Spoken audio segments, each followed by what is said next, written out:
बिस्मिल्लाहिर्रहमानिर्रहीम। अस्सलाम वालेकुम। कैसे हैं दोस्तों? उम्मीद है कि आप सब खैरियत से होंगे और दुआ है कि अल्लाह ताला की रहमतें और बरकतें आप पर सदा बरसती रहें। दुरूद व सलाम हो नबी आखिरुज़्ज़मान हज़रत मोहम्मद मुस्तफ़ा सल्लल्लाहु अलैहि वालैहि वसल्लम की ज़ात बाबरकत पर जो वजह तख्लीक़ कायनात है। आज की इस वीडियो में हम डिस्कस करेंगे कि पाकिस्तान ने जो अपना जदीद तरीन इंडिजिनसली एक नया ड्रोन बनाया है जिसका नाम है सरफरोश।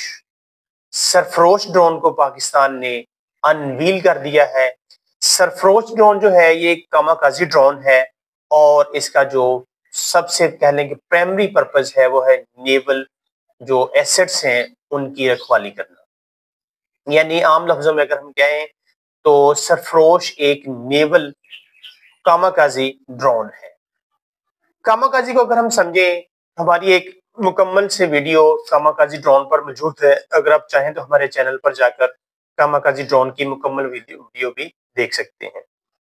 मखसूस सा अगर तारफ मैं दूं आपको, तो कामाकाजी ड्रोन असल में हम जब दूसरी जंग अजीम में जापान जो है बिल्कुल शिकस्त के धाने पर खड़ा था, तो जापानीज ने अपने जो पुराने जहाज थे उन्हें इस मकसद के लिए इस्तेमाल किया। यानी वो अपने जहाज़ों को दुश्मन पर जाके गिरा देते थे एम्यूनिशन से, यानी असले से और बारूद से भरे हुए जहाज़ों को जाकर दुश्मन के जो कह लें कि एसेट्स थे उनसे टकराते थे, उन पर गिरा देते थे और काफ़ी नुकसान हो जाता था। असल में इस मकसद के लिए जापानीज ने हाई स्कूल लेवल के जो कह लें कि इंतहाई नौजवान जोशीले जो लोग थे, बच्चे थे, उन्हें मुंतखब करके थोड़ी बहुत ही ट्रेनिंग देकर उन्हें मिशन पर भेजा जाता था। जो अपने वतन के लिए, अपनी मिट्टी के लिए, अपनी जानों के नजराने देने के ख्वाहिशमंद थे, उन बच्चों ने इस मिशन में हिस्सा लिया था। पाकिस्तान ने भी कुछ इसी किस्म का एक ड्रोन बनाया है जिसका नाम है सरफरोश। इससे पहले पाकिस्तान के पास तुर्किश मेड बैराक्टर 2 और जो इसके अलावा किंची ड्रोन्स है वो पाकिस्तान के पहले पास ऑलरेडी मौजूद हैं जो कि कामाकाजी ड्रोन्स हैं। लेकिन पाकिस्तान ने इसी साल में 2025 में शहपर 3 के बाद फिर अल मुर्तजिस और अल मुर्तजिस के बाद अब पाकिस्तान ने सरफरोश नाम से एक ड्रोन अनवील किया है जो कि मुकम्मल तौर पर नेवल ड्रोन है। अगर सरफरोश की बात की जाए तो सरफरोश को पाकिस्तान के जो स्ट्रेटेजिक प्लानिंग डिवीजन है, पाकिस्तान का जो एसपीडी है, स्ट्रेटेजिक प्लानिंग डिवीजन या प्लान डिवीजन जो डिपार्टमेंट है, उसने इसे इंडिजिनसली तैयार किया है। अगर हम इसकी स्पेसिफिकेशन की बात करें तो जो सरफरोश ड्रोन है इसकी जो रेंज है वो तकरीबन 1000 किलोमीटर है, यानी 1000 किलोमीटर के लगभग इसकी रेंज है और ये 50 किलोग्राम का वार हेड भी ले जाने की सलाहियत रखता है। यानी 50 किलोग्राम का वार हेड ले जा सकता है सरफरोश ड्रोन। इसके अलावा ये 120 मिनट तक कह लें तकरीबन 2 घंटे तक ये प्रवास कर सकता है, फिजा में रह सकता है और ये दोनों ही पर्पस फुलफिल करता है। ये ना सिर्फ निगरानी करता है, सर्विलेंस के साथ साथ ये अपने टारगेट को मुकम्मल प्रिसीजन से, एक्यूरेसी के साथ उसे हिट करने की सलाहियत भी रखता है सरफरोश ड्रोन। सरफरोश ड्रोन जो है ये कह लें कि पाकिस्तान नेवी के सपुर्द कर दिया गया है। पाकिस्तान नेवी जो है इसे अपने मकासद के लिए यूज कर सकेगी। इसके अलावा पाकिस्तान ने जो शहपर 3 जो ड्रोन बनाया था वो भी नेवल वेरिएंट है, उसका एक नेवल वर्जन है जो नेवी के इस्तेमाल के लिए बनाया गया है। अगर उसकी स्पेसिफिकेशंस की बात करें तो पाकिस्तान का जो शहपर 3 है वो एंटी शिप मिसाइल उसमें लगे होंगे, यानी वो एंटी शिप मिसाइल से लैस होगा, एंटी शिप मिसाइल ले जाने की सलाहियत रखता है। इसके अलावा टॉर्पेडोज टॉर्पेडोज असल में नाज़रीन वो छोटे छोटे डिवाइसेस होती हैं, छोटी व्हीकल्स होती हैं कह लें, या छोटे ड्रोन्स होते हैं जो अंडर वाटर जाकर अपने टारगेट्स को हिट करते हैं। खास तौर पर ये सबमरीन्स को हिट करने के लिए इस्तेमाल। शहपर 3 जो मिसाइल है इसकी जो रेंज है وہ تقریباً 3000 کلومیٹر بتائی جاتی ہے، یعنی 3000 کلومیٹر کی رینج رکھتا ہے شہپر 3 ہمارا ڈرون۔ اس کے علاوہ یہ لگ بھگ 40 گھنٹے فضاؤں میں رہ سکتا ہے۔ فضاؤں میں رہتے ہوئے یہ نہ صرف سرویلنس کر سکتا ہے بلکہ اپنے ٹارگٹس کو مکمل ایکوریسی کے ساتھ اور بہت زیادہ پریسیجن کے ساتھ یہ ہٹ کرنے کی صلاحیت بھی رکھتا ہے شہپر 3۔ اس کے علاوہ پاکستان اور ترکی جوائنٹ وینچر ایک کر رہے ہیں کراچی میں گڈانی شپ یارڈ پر۔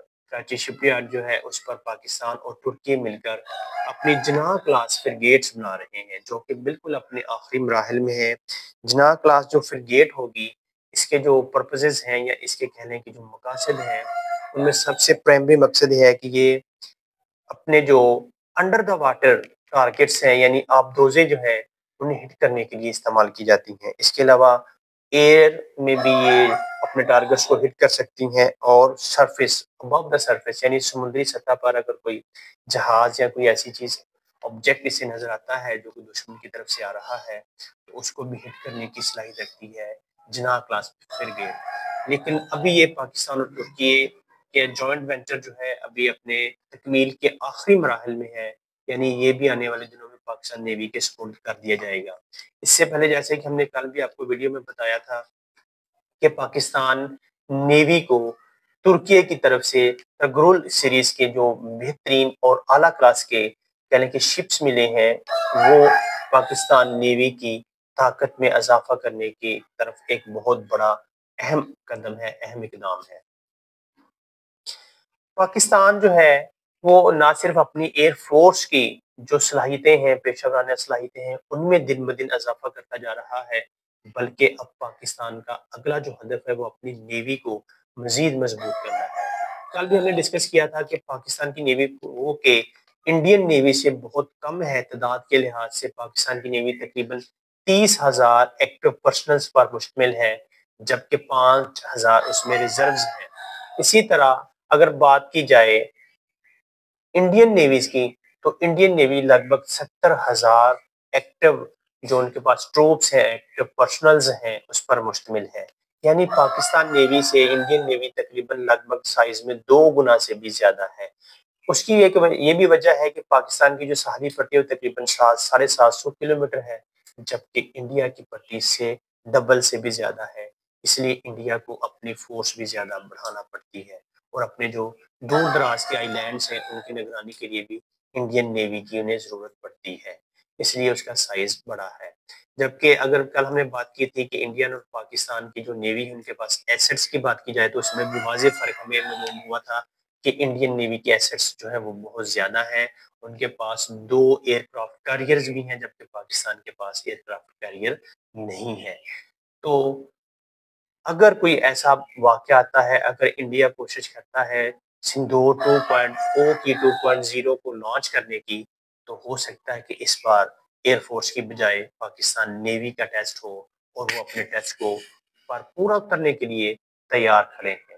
پاکستانی جو فوج ہے، آرمی ہو، نیوی ہو یا وہ ایئر فورس ہو، وہ اپنے ایسٹس کے نہیں اپنے جذبہ ایمانی سے لڑتے ہیں، اور اس کا انہوں نے بارہا ثبوت بھی دیا ہے۔ دعا ہے کہ اللہ تعالیٰ پاکستان کو اور بلکہ سارے خطے کو جنگوں سے محفوظ رکھے، اور اس خطے کو آگے بڑھتا ہوا، آگے پھیلتا پھولتا ہوا ایک خطہ، ترقی کرتا ہوا خطہ بنائے، اور جو حکمران ہیں اس خطے میں جو جنگوں کے عادی ہیں، جنگیں لڑنا چاہتے ہیں، جنگیں لڑ کے اپنے سیاسی مقاصد حاصل کرنا چاہتے ہیں، تو اللہ تعالیٰ سے دعا ہے کہ اللہ تعالیٰ انہیں بھی ہدایت دے اور ان ممالک کو، اس خطے کو دن دگنی رات چگنی ترقیوں سے نوازتا رہے۔ اسی کے ساتھ ہی آج کے اس ویڈیو کو وائنڈ اپ کرتے ہیں۔ لاسٹ پر آپ سے ریکویسٹ ہے کہ اگر آپ نے ہمارے اس چینل کو سبسکرائب نہیں کیا تو کائنڈلی چینل کو سبسکرائب کر دیجیے گا، ویڈیو کو لائک اور شیئر کرنا نہ بھولیے گا۔ اللہ حافظ، السلام، پاکستان زندہ باد۔